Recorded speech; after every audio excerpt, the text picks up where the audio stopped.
देखिए यूपीएससी 2022 में एक थीम बहुत ज़्यादा पूछी गई थी, कॉन्स्टिट्यूशन ऑफ इंडिया डिफाइन। ठीक है, ये मैं आपको ऑलरेडी पहले 2 वीडियो में बता चुका हूँ, फिर से बता रहा हूँ। बार-बार इसके लिए बता रहा हूँ ताकि आपको एग्ज़ाम के टाइम पे आप भूलें नहीं, और जितने ज़्यादा आप पीवाईक्यू सॉल्व करेंगे उतनी ज़्यादा आपको हेल्प होगी।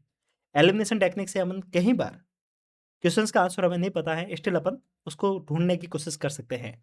2022 के इस क्वेश्चंस को पढ़िए।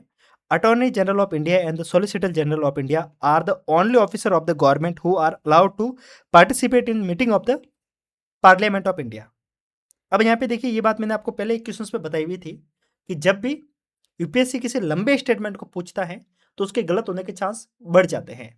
इसको अपन एक बार के लिए बाद में देखेंगे, लेकिन उससे पहले एक बार क्वेश्चन नंबर सेकंड को पढ़िए।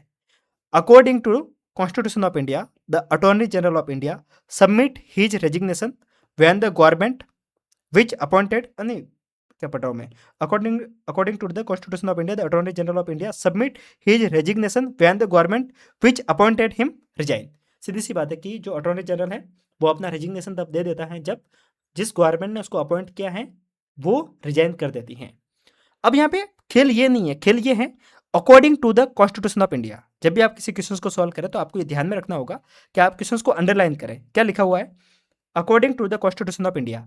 वैसे जब अपन इसको पढ़ेंगे ना तो अपन को लगेगा हाँ भाई सही तो है, क्योंकि जब गवर्नमेंट रिजाइन करते हैं तब अटॉर्नी जनरल भी रिजाइन कर देता है। पर यहाँ पे क्या लिखा हुआ है? According to the constitution of India. और मैंने आपको पहले भी बताया है कि जब भी यूपीएससी कहीं पे पूछता है कॉन्स्टिट्यूशन के अकॉर्डिंग, कॉन्स्टिट्यूशन एक्सप्लेन करता है, कॉन्स्टिट्यूशन डिफाइन करता है। ऑलरेडी मैं आपको इसके बेस पे 2 सवाल पहले बता चुका हूँ, जैसे कि कॉन्स्टिट्यूशन ऑफ इंडिया क्लासिफाई गलत।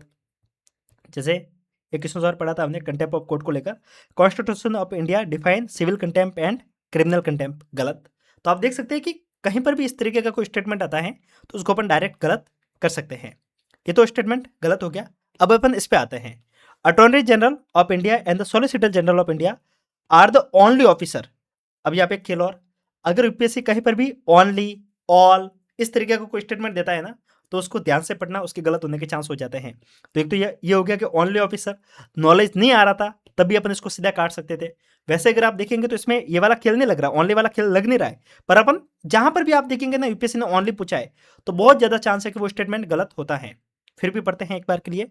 Attorney general and the solicitor general are the officer of the government who are allowed to participate in the meeting of the parliament of India.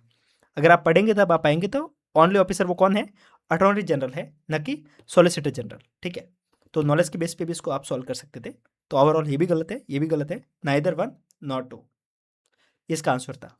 अगर आपको ये सीरीज अच्छी लग रही है तो लाइक और कमेंट करके बता सकते हैं, और ऐसे वीडियो के लिए पूरी प्लेलिस्ट को आप विजिट कर सकते हैं और सब्सक्राइब भी आप कर सकते हैं।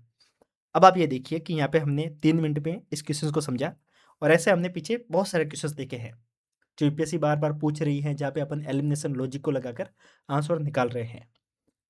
अगर मैं 17 क्वेश्चंस पे देखूंगा तो कितने क्वेश्चंस एलिमिनेशन से सॉल्व हो रहे हैं वो देखिए। अगर अपन सिर्फ काउंट करते हैं तो 17 में से, ठीक है, 2022 का क्वेश्चंस पेपर है। देखिए यहाँ पे हमने प्रेडिक्शन को भी लगाने की कोशिश की है, प्रेडिक्शन से हम काफ़ी चीज़ें सॉल्व कर रहे हैं। ये वाला एलिमिनेशन से सॉल्व हो सकता है, इसको मैं अलग वीडियो में बताऊंगा, ठीक है।